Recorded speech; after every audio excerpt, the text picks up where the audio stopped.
The Extreme BBM, Tuesdays and Fridays. This is what we get to do on eJazz Radio. My name is Mark, and we get to hang out with people that make the music. But I always implore you to catch the eJazz Mix Show, which we do Monday through Friday, and that is 1 to 2 p.m. East African time. That's when we play more of the music, and we don't do any of the conversations on that show. So we get to talk on that. That's on the Extreme BPM. That's on Tuesdays and Fridays, 8 p.m. East African time. For my guest, that would be 10 a.m. That is if you're on Pacific time, and which is interesting, but that's when the Extreme BPM airs, and the eJazz Mix Show airs way early your time. That's probably around 3 a.m. which is interesting. But today on the show, we've had good thing is that when you have an introduction from the music side, and before you get to have the conversation, I usually like that when we have like musicians on the show that we've had music played on the show before we talk to them, because I remember the first song we played was like 5 months ago. I'm All In. That's what was the first song we played in March. Yeah. And then now we also played Collide, which was the start of August. So Tim Johnson Jr. is on the show. Welcome to the show. How are you doing? You've had amazing things going on for you. But first, how are you doing today? I'm blessed. Look, I'm glad to be here. I'm excited for this conversation.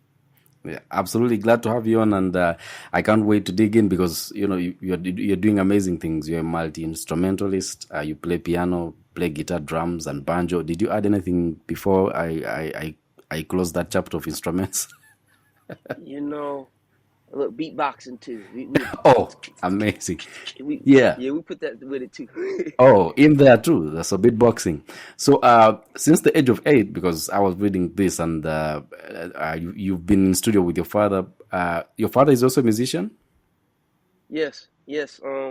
So we're originally from Philadelphia, Pennsylvania, and my dad's he was in a gospel group, and so growing up, my dad would produce the records for the gospel group and everything. So he plays keys and he sings and everything. My mom sings as well. So yeah, I kind of grew up in the studio, growing up. Yeah. So I can't remember. I had someone also at the age of 8 who appeared on TV and was also in a singing competition. I was like, at the age of 8, I don't even remember what I was doing at the time. But that's amazing for you. And so you've been recording alongside your dad. But then at the age of 10, you portrayed Disney's Young Simba in the Las Vegas production of The Lion King for 2 years. Yes. So you were gospel, doing music. Talk to me how now you start playing roles now.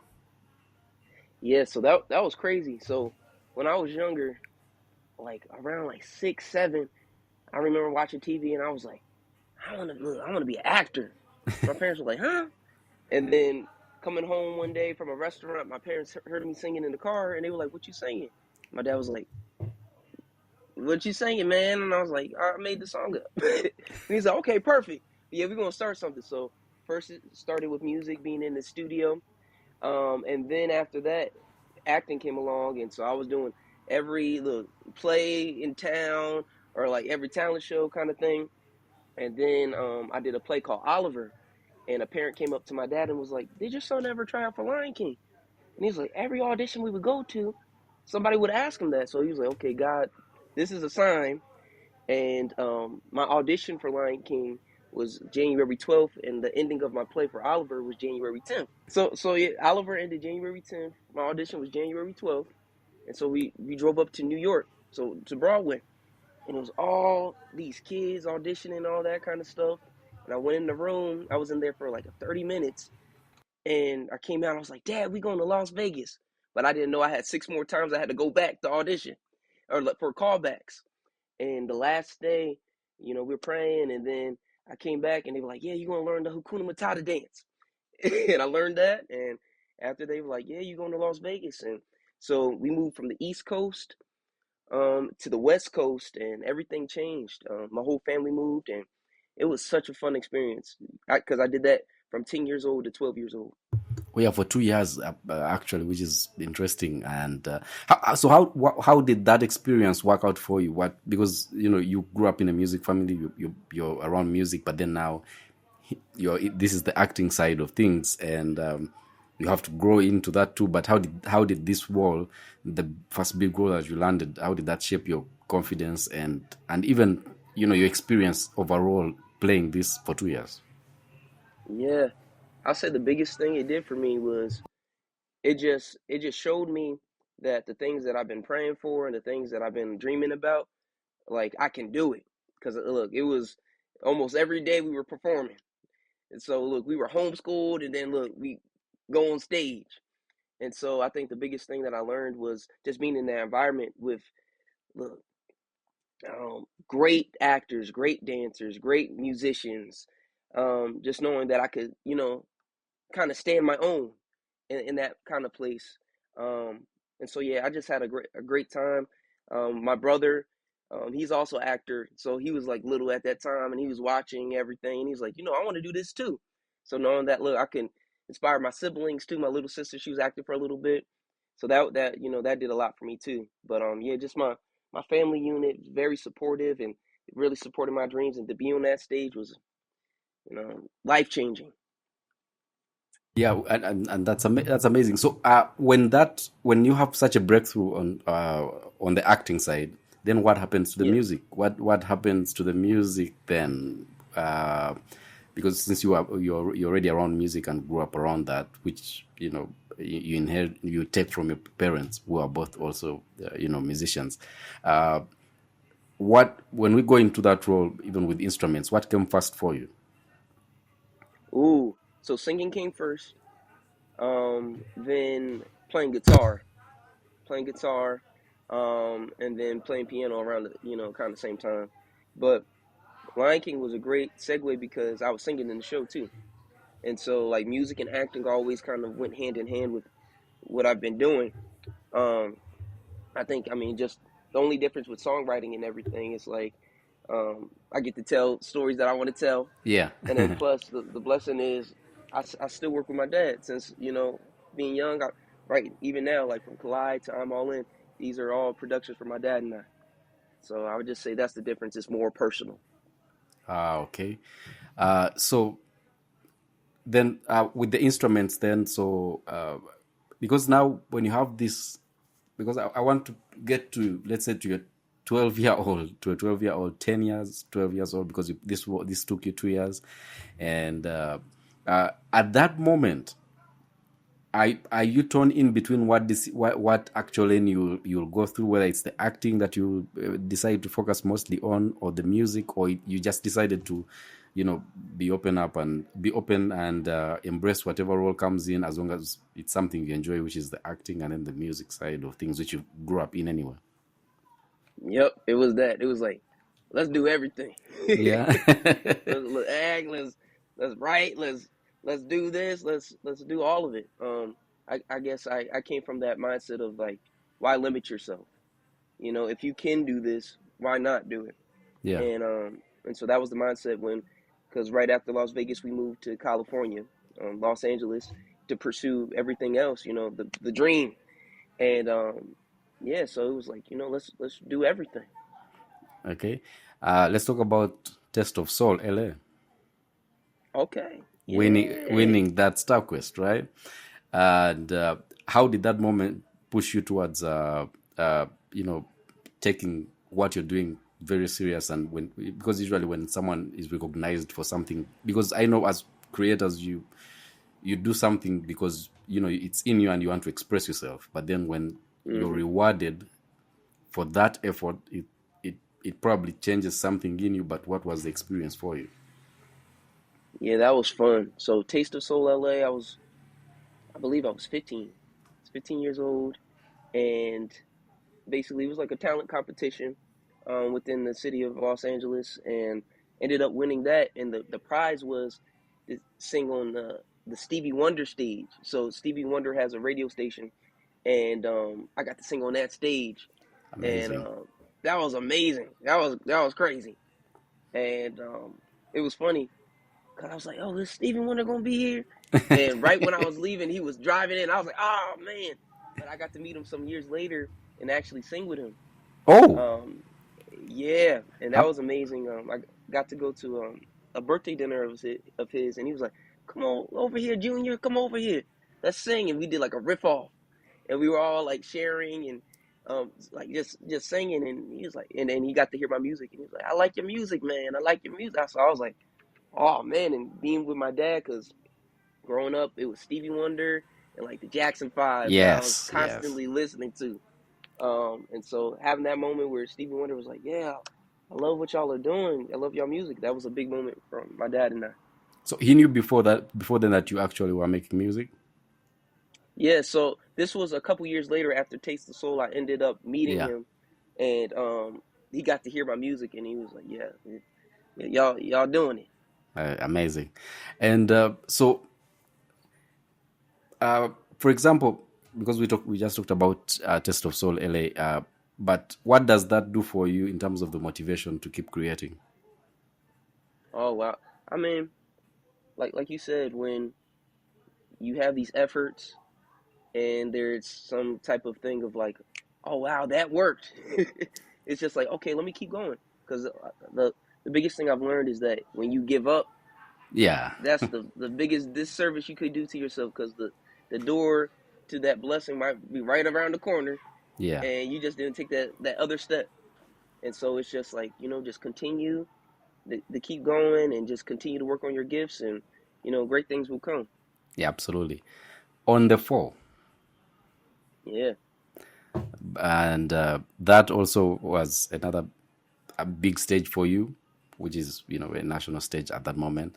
But I think at this stage, where are you at in your in your life, as someone, as a musician, as an actor at that point, uh, at this stage, taking on a national stage, what is going through your mind when we talk about on the Yeah. fall? Yeah, battle for stardom. So at that stage, I was 18, Yeah, and so it was a lot of different things. A lot of changes happened from 15 to 18. Like you know, on acting, like I did a movie called Fist Fight with Ice Cube and Charlie Day and Tracy Morgan, and I did a Apple commercial. I did like Nike commercial. So I was, working and acting. And at the time before the four, I was on a TV show called Hit the Road with Jason Alexander, who played George Costanza on Seinfeld. Seinfeld. And Yeah, yeah, yeah, so it was funny. I was his adopted son in that show, and it was like a music family band type of show, and they got into like crazy hijinks and all that kind of stuff. And so at the time when, because the four, they found me on Instagram because I was just posting my covers. That was like a fun thing I would do to just continue to share the music, and share my love of music.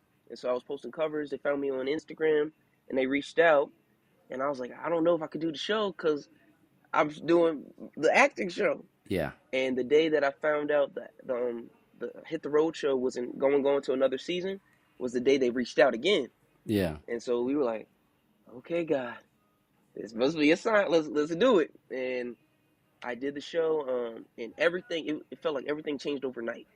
Like, um, being on the stage, I sung Al Green, "Let's Stay Together." Oh wow. Yeah. So Classic. I did some old school, Yeah, and then I sung a song called "All I Want," and it was like a ballad.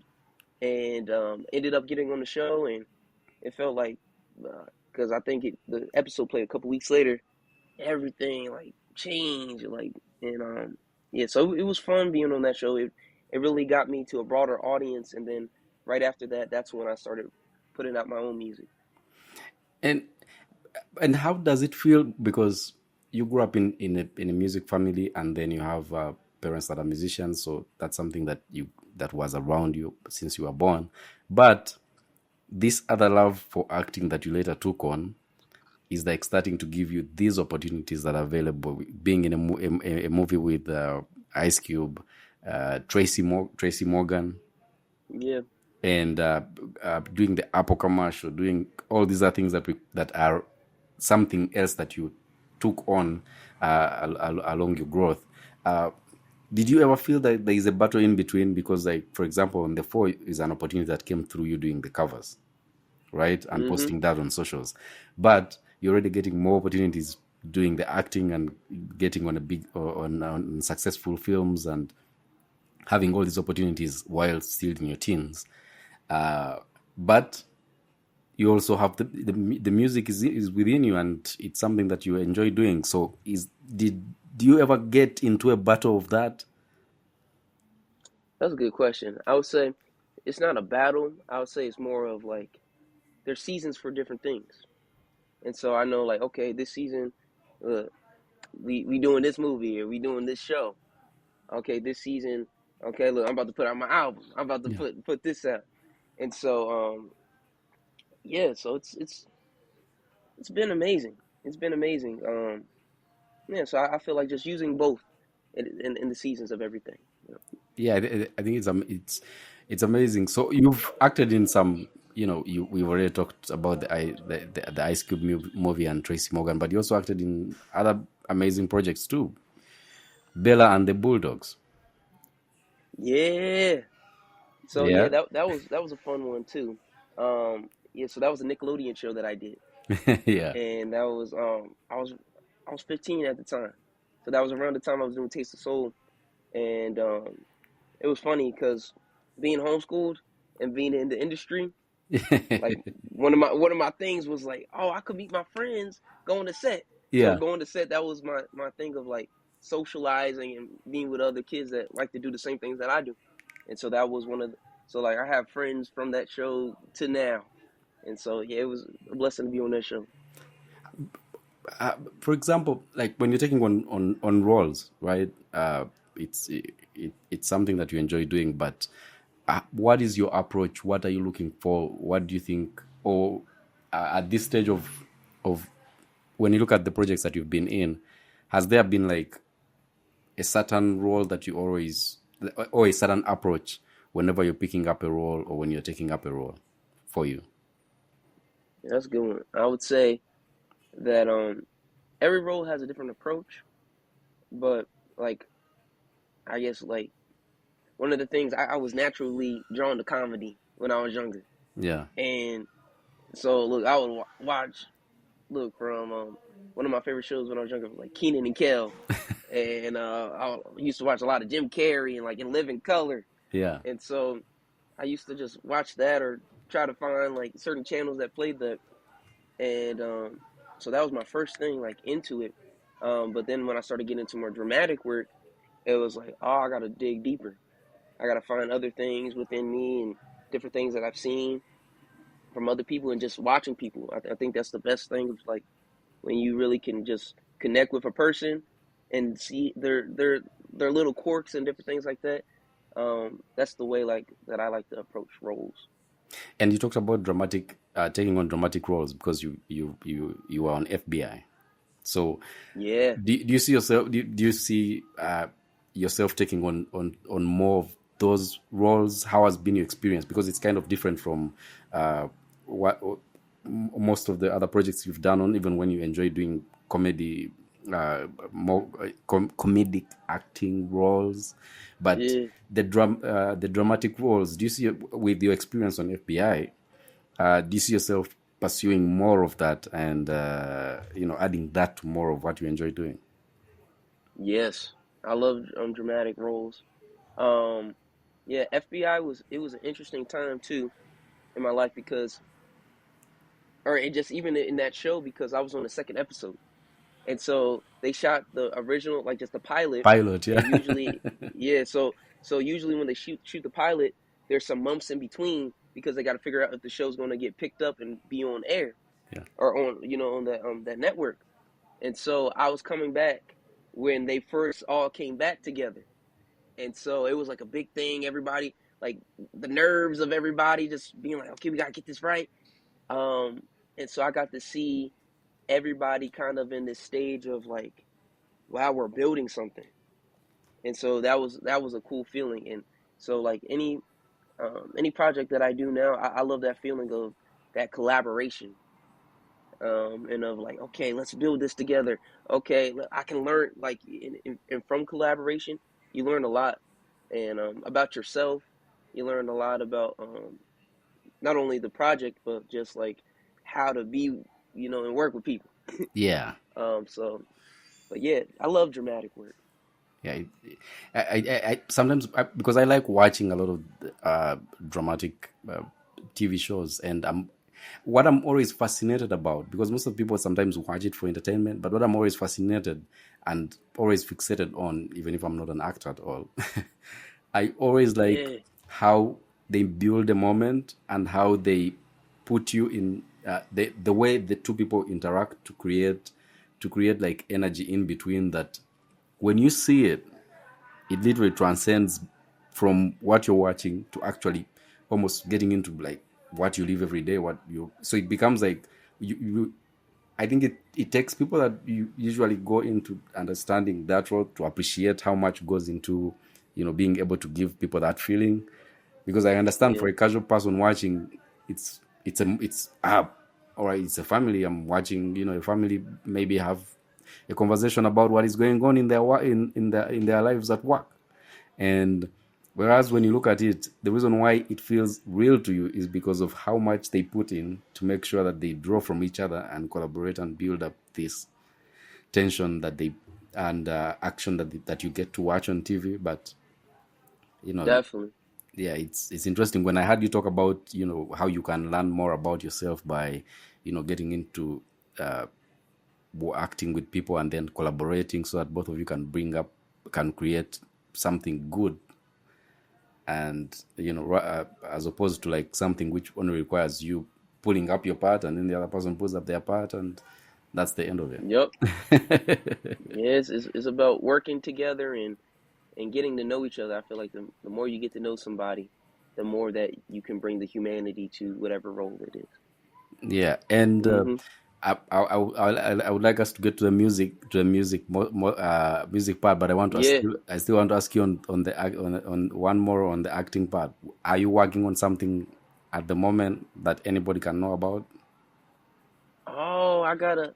So I'm on a show called Everybody Still Hates Chris. It's a reboot A of reboot or of a reimagining of the original Everybody Hates Chris, It's Chris, and yes. it's yeah. So it's an animated series, and I play young Chris in it. Young Chris, So yeah. I play Chris in it. Yeah, and we're gonna have a season two that's gonna be coming out Oh, soon. amazing.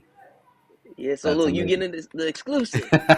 Yeah, Yeah, so yeah, that's congratulations on coming that. out soon. Yeah, Thank you so much. yeah, that's good. Everybody Hates Chris was such a hit. Yeah, Yeah, yeah. yeah, So it's been so much fun working on that and meeting everybody, and everybody's kind, and that it was a big thing for me because that was one of my favorite shows growing up. And yeah, so to be able to be a part of it and be with this team, it's been amazing. yeah. And what have you learned in this? Because you said it's more of an animated Yeah, so it's and animated. So what I've learned in it mostly is like um, you got to trust your instincts. You got to trust your exactly. instincts. One of the other things um, I had to learn, like, I had to listen to a lot of Chris Rock comedy, and so I had to get his timing and everything like that with how he says certain lines. And then I listened to Tyler James Williams how he went about it, and then I added my own thing to it. So yeah, it was a fun process, and it is a fun process. Yeah, so I think that was the thing of just like really getting, because this is like a biopic type of thing. You know, you're Yeah, playing a character a character. Yeah, that's is a person. So yeah, it's been fun. and those roles usually are rewarding a lot when you play a biopic of someone, and because I always want to understand this though. Maybe you can help me understand this.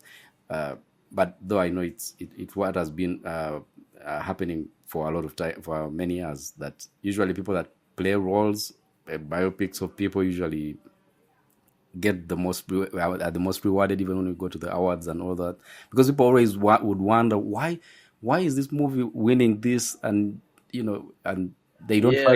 but they don't know that someone is acting a role of someone else, and you have to actually pull it off and bring it to life and tell that story, as opposed to creating a whole new character and then you just you know take on to that Mm-hmm. character.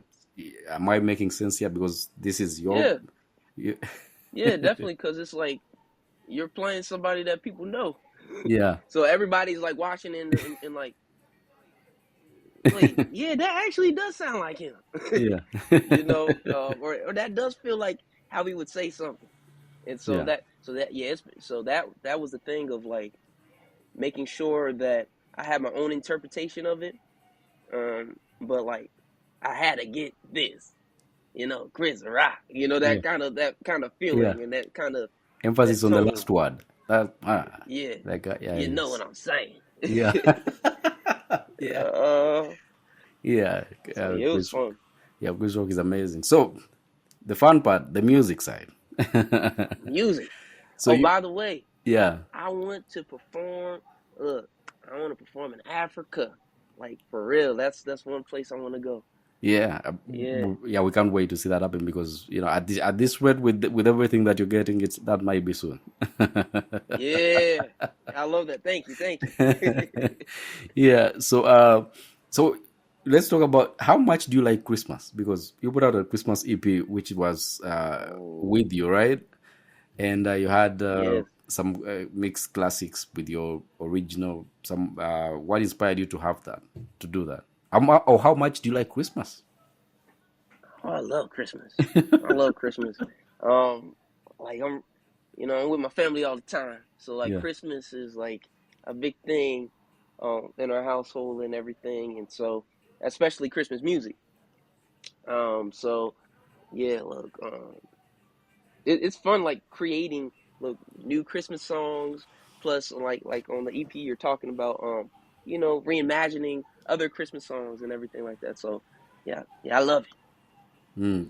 Yeah, it's really amazing, and I like how with Christmas, I had someone on before who talked about Christmas and said the better part about Christmas is that ev- Christmas music always comes back every year. Sometimes you don't, if you have created something that actually is good, it will always come back. You don't That's need real. to. When you catch that one, you don't. Yeah, it will always come back. I mean, look at Mariah Carey. So she always, takes. Hmm. She's Yeah, they always call like, it the Queen of Christmas. no. So she always takes on, like, when Christmas comes around, it's her time.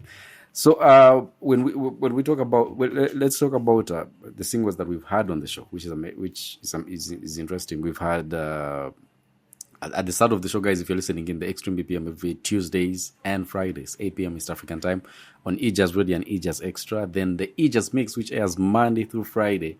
That's from 1 to 2 p.m. East African time. That's when we play more of the music. So I always implore you to check that out because you are able to discover new music and support those musicians. And all you can do is just when we play the music, add the music to your playlist. The good thing is we always provide a playlist for the entire music that we just played, and it's available on socials, so you can always go and get to know who we played, and you can easily follow the time and know who we played in case you didn't get the artist. Then all we ask of you is go support them, follow, check out the music, add it to your playlist. It doesn't cost you anything.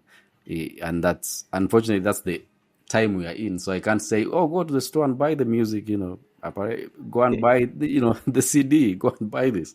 The best thing you can do for the gods, the algorithm, is go and add the music to your playlist and follow them on socials, because we always try to tag the musicians that we get to feature on the show.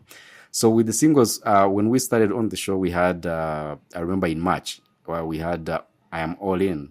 Can you talk to us about that, and what space you were in when you're writing that song? Oh, I'm all in. Yeah, that's a fun song. Um, it started out with the guitar riff. I really like we were talking about. I really love guitar, and we wanted to do like an R&B song that kind of feels like that 90s good 90s R&B, so like that Yeah. baby face type of thing. And yeah, it started with that guitar riff, and just that title, I'm all in. It's like, hey, I'm done out here. I want you. And so, just a fun love song, and yeah, that's what I'm all in's about. That's what we're playing next, guys. I'm All In, coming in from Tim Johnson Jr. on the show, the Extreme BPM. This is All In. I'm All In. That's the song, guys. I'm All In, coming in from Tim Johnson Jr. Right on the Extreme BPM. My name is Mark Extreme on eJazz Radio and eJazz Extra. So that is All In. You're still listening into the Extreme BPM. My name is Mark on eJazz Radio and eJazz Extra. I'm still hanging out with Tim Johnson Jr. We just played one of his singles, which is I'm All In. The next single that we had on the show, on the Aegis Mix, is Collide. Yes, Collide. Yes, yes, yes. You got a little Afrobeat type of Yes. vibe to it. Yeah. Yeah. So talk to me about that and what inspired you to go that route. I love Afrobeat. Um, and so, I want to give something with that type of flavor. And Collide is about basically like a long distance relationship of like, look, making it work and two worlds colliding into one, no matter what, and being there with each other. And the fun thing, I got to shoot the video, some of it in Italy, and I got to shoot some of it in LA. And so, literally, in the video, two worlds collided into one, too. And so, yeah, this is Collide. Collide. Yes, exactly. We are going into that right now. So, guys, the Extreme BPM. The Extreme BPM, Aegis Radio and Aegis Extra. Tim Johnson Jr. is on the show. There is the song Hey You. Ooh, yeah.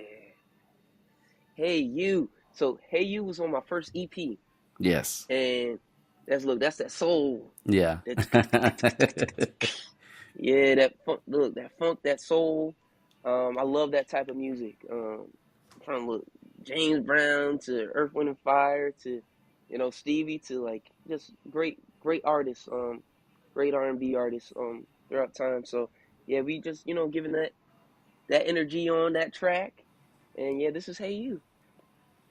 Hey You, right here on the Aegis Mix and the Extreme BPM on Aegis Radio. That is Aegis Radio, Aegis Extra, Aegis Radio every Tuesday and Friday, 8 p.m. East African time. And that's when we get to talk to people that make the music. So we get to have conversations about the music that we get to play on the show on the Aegis Mix. And we have that on the Extreme BPM.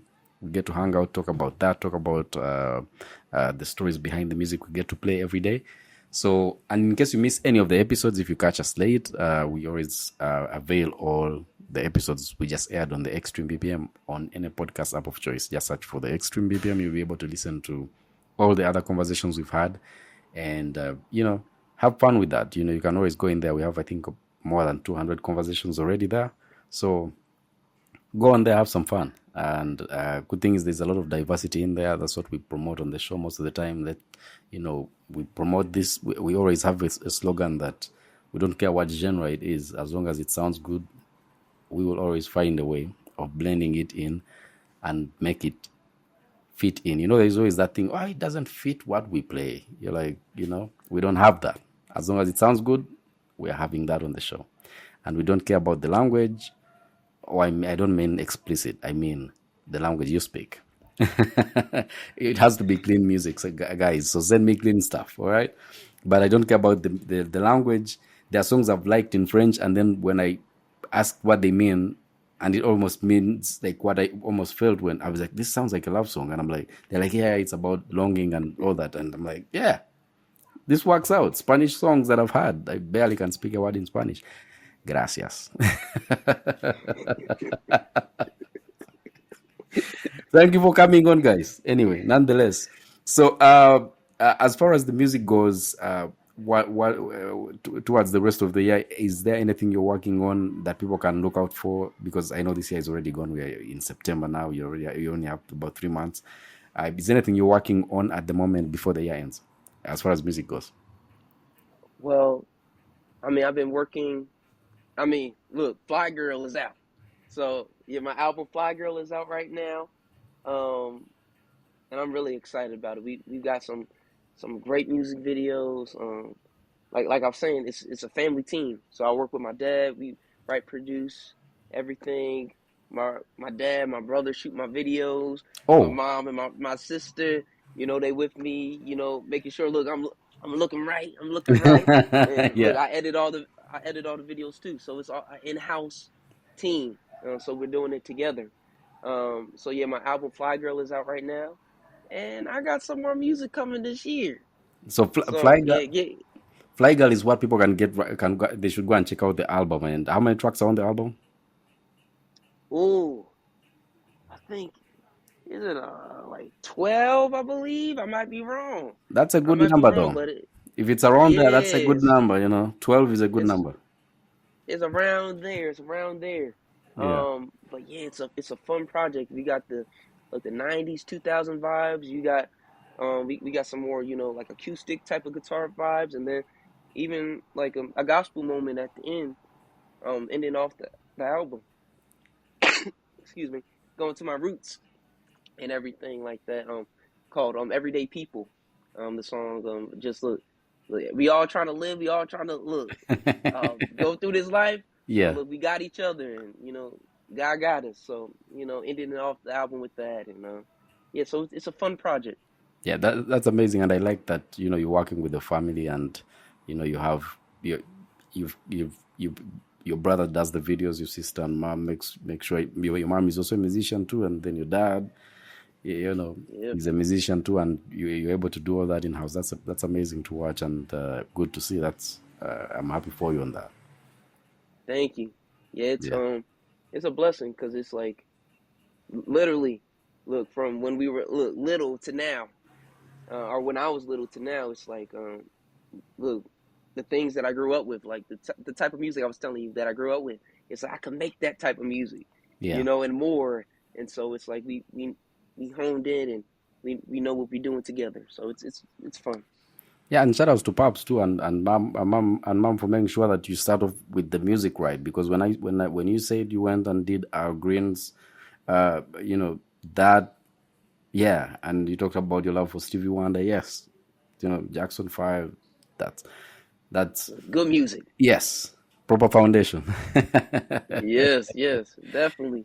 Yeah, so it's definitely been great having you on the show, and glad we were able to do this and have this done. But for people that want to connect with you, where would you send them in terms of socials where you're active and they can interact with you? Yes. So my Instagram is City Boy Junior, City Boy, and then JR for Junior.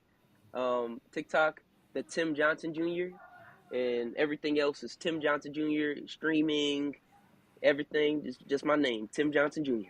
Yeah, absolutely. And it's 2 months to Christmas. Are you doing something for are you doing a Christmas song?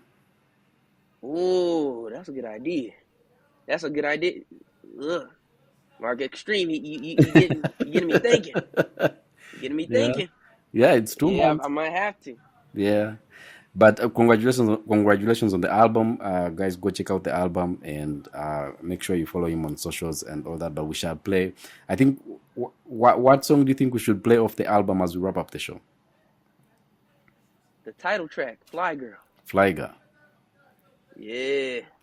And just like that. Thank you so much, guys, for joining us today on the Extreme BPM. Until next time, I have absolutely nothing left for you, but catch us on the next one, which is 8 p.m. East African time. That is Tuesdays and Fridays, when we get to hang out with people that make the music. So other than that, thank you so much. It's been great meeting you, and I can't wait to see what you'll be doing as far as the TV shows go, because I know you'll definitely keep flying high and doing amazing work. And we shall check out the spin-off on Everybody Hates Chris. Everybody Still Hates Chris.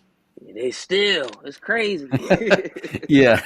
so congratulations on that. You said that season 2 was picked up on that, right? Yes. Yeah, so congratulations on that. And guys, check that out. Until next time, absolutely nothing left for you.